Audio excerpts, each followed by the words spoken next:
Olá, boa noite a todos. Sextou, 15 de janeiro, veja os destaques de hoje aqui no Segunda Edição.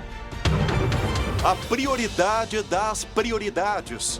Prefeito de Porto Alegre quer aplicar primeiras doses da vacina contra a Covid nos profissionais da saúde. Você sabe qual a eficácia das vacinas que podem ser aplicadas aqui? A gente explica, mas uma coisa é unanimidade entre especialistas: todas são seguras. E olha este flagrante do Vale dos Sinos. Já já a gente te mostra como terminou essa fuga da cadeia. Grampo no malandro, o SBT Rio Grande Segunda Edição começa agora. Eu te convido, vem com a gente.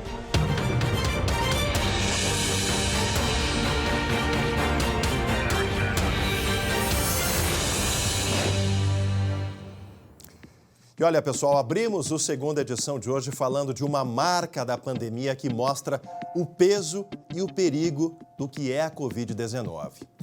O Rio Grande do Sul ultrapassou hoje a marca de 500 mil de pessoas infectadas por Covid desde o início da pandemia. São 500.792 contaminados. 94% desses pacientes estão curados, mas as mortes, de acordo com as médias diárias, devem atingir os 10 mil casos já na próxima semana. Até agora, são 9.838 óbitos. E o mapa, toda sexta-feira tem um mapa preliminar do modelo de distanciamento controlado que foi divulgado há pouco pelo governo gaúcho e revela alto risco de esgotamento da capacidade hospitalar de propagação desse coronavírus. 20 regiões agora estão em bandeira vermelha. Na semana passada eram 19. Apenas uma região aparece em laranja, que é a região de Caxias do Sul, na Serra. Um dos piores indicadores é o número de mortes, que aumentou 18% em apenas uma semana. As regiões que aderiram ao sistema de cogestão podem adotar os protocolos da bandeira anterior, ou seja, a bandeira laranja, e no caso de Pelotas, de Caxias do Sul, melhor dizendo, a bandeira amarela. E olha, e tem polêmica no radar da pandemia.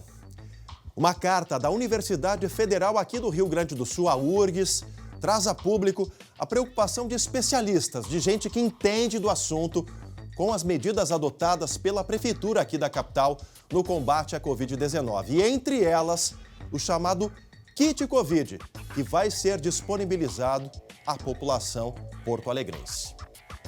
A carta da Faculdade de Medicina da Universidade Federal do Rio Grande do Sul aponta preocupação com as medidas de combate à pandemia em Porto Alegre.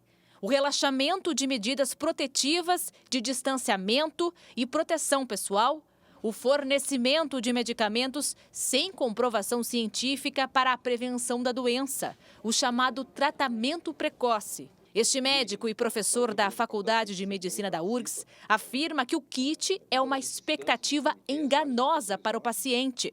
Uma quebra no protocolo de tratamento desses indivíduos, retardando, por exemplo, a chegada desses pacientes em tratamentos mais adequados, né, em relação à piora clínica dele. Outra coisa é a pressão sobre os profissionais de saúde que já estão em um ambiente muito tenso. Certamente haverá pressão da comunidade em busca desses medicamentos. O texto ainda traz que as medidas, além de ampliarem os gastos públicos de maneira indevida, ameaçam a saúde dos cidadãos. E faz um apelo para que os gestores revoguem imediatamente as medidas. Nós estamos num momento crucial da epidemia. Nós estamos prestes a buscar soluções mais definitivas em relação à epidemia. Vai chegar as vacinas, enfim, tá? Não é agora que nós vamos querer perder essa guerra ou perder mais pessoas. A Faculdade de Medicina da URGS tem mais de 100 anos de existência e é uma referência no país. A escola dos alunos é o Hospital de Clínicas, que tem o maior número de leitos específico Covid-19 do estado. Ainda segundo os responsáveis pela carta, a intenção é ajudar Porto Alegre a gerir a crise do coronavírus enquanto a vacina não chega. A Prefeitura de Porto Alegre não reconhece o kit Covid e sim fala em cesta de remédios. O prefeito Sebastião Melo afirmou hoje que a maioria dos medicamentos usados no tratamento precoce da doença já estava na rede pública e que apenas solicitou ao governo federal o envio de outras substâncias que faltavam, pois não considera justo que a população mais carente fique sem essa possibilidade. Hoje, muita gente da classe média vai ao médico e está fazendo tratamento precoce porque pode comprar o remédio. No entanto, reforçou que não recomenda o tratamento. Eu não estou recomendando que as pessoas usem tratamento precoce, nem um pouquinho. O meu papel como prefeito é disponibilizar os remédios.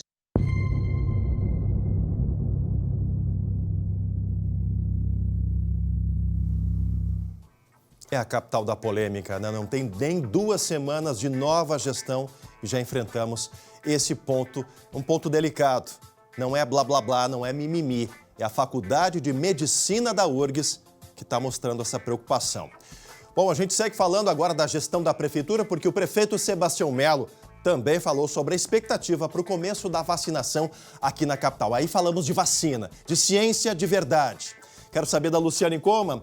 O que o prefeito Melo disse sobre esse início, essa grande expectativa, Lu? Boa noite. Boa noite, Chemali. Olha, a prioridade das prioridades para o prefeito tem que ser os profissionais da saúde, aqueles que estão na linha de frente, lá nas UTIs, lá nos leitos clínicos, trabalhando diretamente com os pacientes com a Covid-19. Isso porque o município estima que vai receber, Chemali, apenas cerca de 14 mil doses de vacina contra a doença na semana que vem, quando então deve iniciar a campanha nacional no Brasil. Essa quantidade ainda não está confirmada, viu, Chemali? Na verdade, foi um cálculo feito pelo prefeito Sebastião Melo. É o que sinaliza mais ou menos o Ministério da Saúde, de acordo com a população. No entanto, segundo o prefeito, há aproximadamente hoje em Porto Alegre cerca de 80 mil trabalhadores, entre médicos, enfermeiros e técnicos. Vamos ouvir.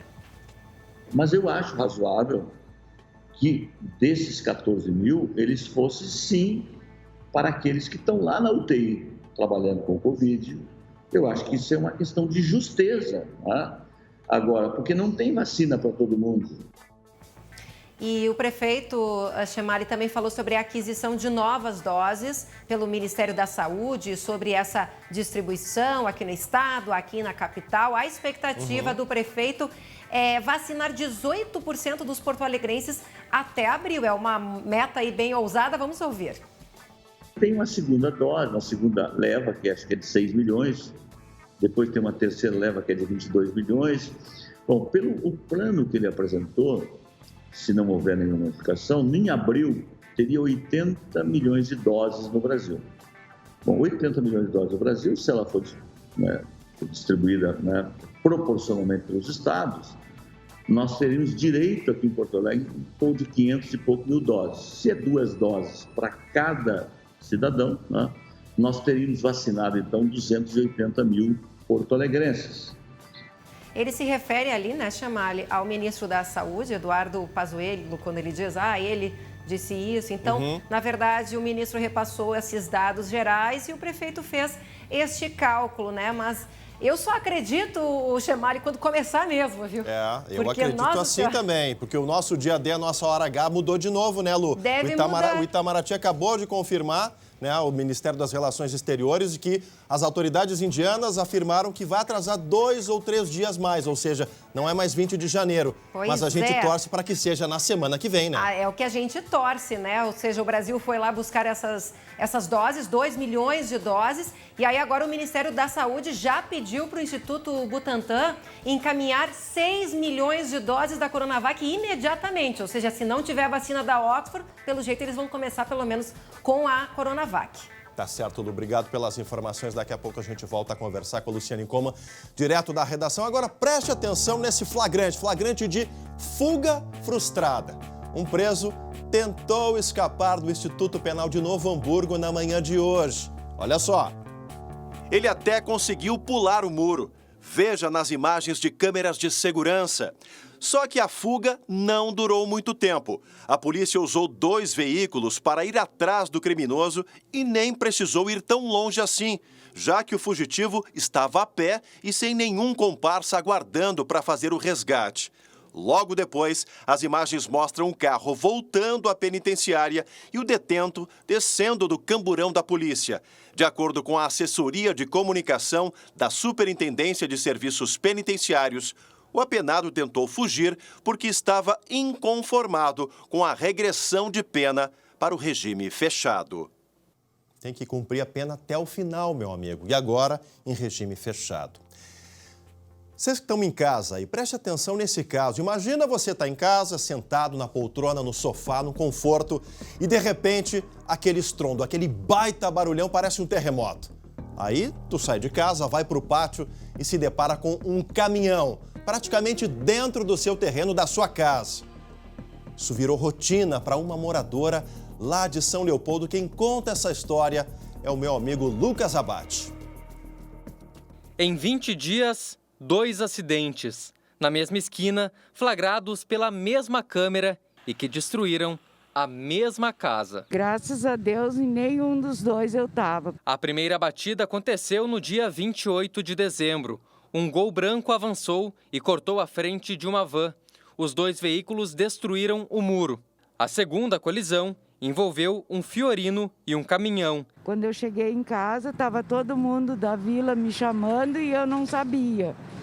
Aí a van estava quase dentro da minha casa. Os acidentes aconteceram aqui neste cruzamento. Apesar da sinalização no chão e nas placas, os motoristas não respeitam o sinal de pare. Por isso, as batidas são tão frequentes. Nos últimos 7 dias já deu 4 acidentes. Quanto? Já deu 22 acidentes nessa esquina desde que eu moro ali. Eu acho que um quebra-mola, eu acho que já iria resolver, né? Ou uma sinaleira. Dona Luci nem teve tempo de consertar a casa. Fez 15 dias agora, ontem fui trabalhar de novo. Daí chegou a minha vizinha me buscando que tinha entrado um caminhão quase dentro da minha casa, né? Destruiu o outro lado. A Prefeitura de São Leopoldo disse que o trecho é sinalizado conforme as regras de trânsito e que não pode se responsabilizar pela imprudência dos motoristas. E olha só, pessoal, cuidar da saúde envolve cuidar do corpo, mas também da saúde emocional e mental. E a gente sabe que nem sempre o bolso está preparado para isso. O plano de saúde da IBCM, além de contar com muitas especialidades médicas e serviços odontológicos, oferece uma grande variedade de terapias, assim como fisioterapia. Tudo dentro do mesmo valor, sem extra, sem coparticipação, por apenas R$ 176,92 por mês por pessoa. E para tudo ficar ainda melhor, você pode beneficiar sua família sem limite de idade ou mudança de valor de acordo com ela. Ligue para 0800 647 5511 ou chama no WhatsApp que está aparecendo aqui na tela e conheça mais o que a IBCM tem para oferecer a você. IBCM, o plano de saúde feito para o servidor público. E ainda hoje, aqui no Segunda Edição, o número de casos de Covid-19 no Litoral Norte levou a região a abrir mais leitos de UTI. Aline Schneider. A situação é mais grave no Hospital de Torres, que está com 100% dos leitos ocupados, 85% deles por pacientes infectados pelo coronavírus. E também saiba como funciona cada tipo de vacina que pode ser aplicada aqui no país. E uma coisa é certa, todas são seguras, né, Lu? Chamali, os especialistas são unânimes. Todas as 8 vacinas em teste, em estudo ou sendo aplicadas pelo mundo não têm efeitos graves colaterais à saúde. E a maioria pode evitar a morte por Covid. Já, todos os detalhes. A gente já volta. Voltamos ao vivo com a Segunda Edição para todo o nosso Rio Grande. E olha só, gente, faltam 2 semaninhas, 2 para a final brasileira na Libertadores. E só aqui no SBT. Santos, Palmeiras, em busca da glória eterna no maior estádio do Brasil, o Maracanã. Mas, rebobina a fita. Sabe quando foi a última final de Libertadores entre times brasileiros? O torcedor colorado ama lembrar. Inter contra São Paulo, 2006. Vitória colorada no Morumbi por 2-1, com um show de um certo jovem chamado Rafael Soares. No Beira-Rio, 2-2. Fernandão fez o gol mais importante de sua trajetória no clube. Tinga, aniversariante deste mês, também deixou dele. Um título que o torcedor nunca vai esquecer. Tá na história, é Libertadores. No próximo dia 30, é a vez de Santos e Palmeiras. 5 da tarde. É só aqui, no SBT. Dia 30 já tem data, gente. Olha, vai ser um baita jogo. Enquanto a vacina não chega aqui para os brasileiros, quase 30 milhões de pessoas de 50 países já receberam pelo menos uma dose da vacina contra a Covid-19. A eficácia dos imunizantes, ela varia, mas o que não muda, segundo os especialistas, é a necessidade de vacinar o maior número de pessoas possível. Acompanhe. As vacinas foram desenvolvidas em tempo recorde e foi também com urgência que começaram a ser aplicadas em diversos países pelo planeta. Atualmente, 8 vacinas tiveram uso emergencial aprovado pelo mundo. Quase 30 milhões de pessoas já receberam pelo menos uma dose dos imunizantes, segundo a Organização Mundial da Saúde. No Brasil, 4 vacinas estão com processos na Anvisa. A Coronavac, do laboratório chinês Sinovac, com o Instituto Butantan, a da AstraZeneca, com a Universidade de Oxford, ambos com pedido de uso emergencial, e as americanas Janssen e Pfizer. Cada imunizante foi desenvolvido por uma metodologia própria e tem uma taxa de eficácia diferente. A vacina de Oxford é feita a partir de modificação genética do vírus. O laboratório da AstraZeneca divulgou que a vacina tem eficácia de 70% para proteger contra o surgimento de sintomas graves e 100% nos casos de hospitalização. A Coronavac usa o vírus inativo e tem eficácia global de 50,38%. Em casos leves, a proteção chega a quase 78% e em moderados e graves a 100%. A Pfizer tem um sistema inovador, que é o RNA mensageiro, que auxilia o corpo a criar anticorpos. O imunizante tem 95% de eficácia, segundo o fabricante. A vacina Janssen tem tecnologia similar à da AstraZeneca e ainda não teve os resultados divulgados. Outros 2 imunizantes que também geram interesse são a Sputnik V, feita na Rússia, com taxa de eficácia acima dos 90%, e a indiana Covaxin, feita com vírus inativo, aqui negociada pelo setor privado, cuja eficácia ainda não foi divulgada. Mesmo com toda essa diversidade, especialistas são unânimes em afirmar que todas as vacinas são seguras e eficazes no combate à pandemia. O que significa uma vacina segura? Que não traz agravos à saúde de quem recebe a vacina. Nesse sentido, a população pode ficar absolutamente tranquila. As vacinas são seguras e a sua eficácia é comprovada.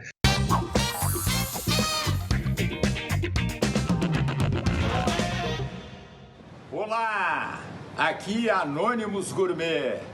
A guerra contra o coronavírus continua. Além de usar máscara, além do álcool gel, além de evitar aglomerações, agora vem a etapa decisiva, a vacinação. Nós temos que aderir plenamente à vacinação. A vacinação é a possibilidade de nós liquidarmos com essa doença terrível. E amanhã, Anônimos Gourmet, porque a vida continua e temos que defendê-la. Voltaremos!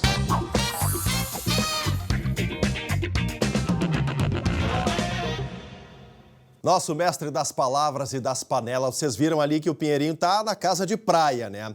E é para lá que a gente vai agora, porque o litoral norte precisou aumentar o número de leitos Covid por conta do número de internações. Deixa eu saber da minha amiga Aline Schneider, que está lá na praia, se isso é um reflexo, um rebote das festas de final de ano, Aline. Onde está mais preocupante a situação? Boa noite.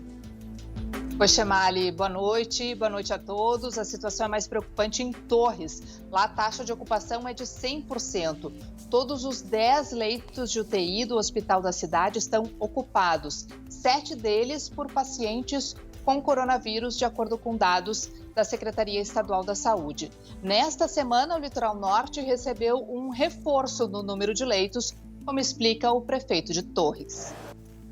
Inauguramos mais 10 leitos de UTI na cidade de Osório. Esses 10 leitos já estão disponíveis desde ontem, e isso foi custeado pelos municípios do Litoral Norte.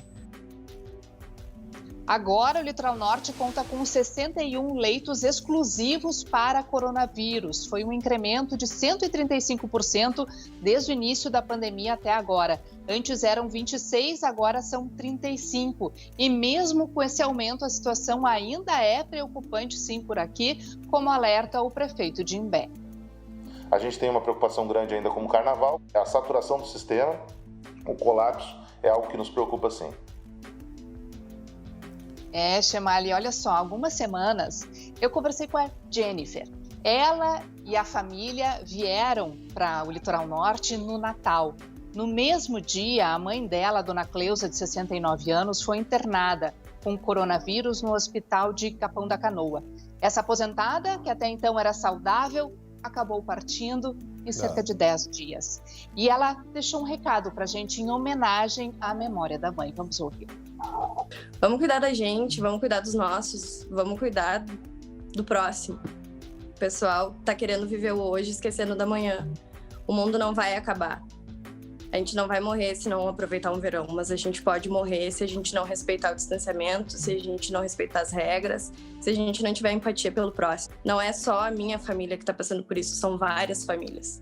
E o pessoal não está conseguindo colocar o pé no freio. Nossa solidariedade para toda a família da Jennifer e de todos os demais. Toda ela. Obrigado, Aline. Um bom final de semana para ti, minha amiga. Até segunda-feira. E olha, gente, antes de encerrar a segunda edição dessa sexta-feira, desse sextou, a gente mostra para vocês uma visita nada comum no litoral gaúcho. Ainda mais nessa época do ano, né, Lucoma? Pois é, Chemali, teve um pinguim muito simpático, viu? Que apareceu na praia de Albatroz, no litoral norte. De acordo com o Centro de Estudos Costeiros e Marinhos, o Seclimar, não é comum eles aparecerem na costa gaúcha nessa época, e sim no inverno.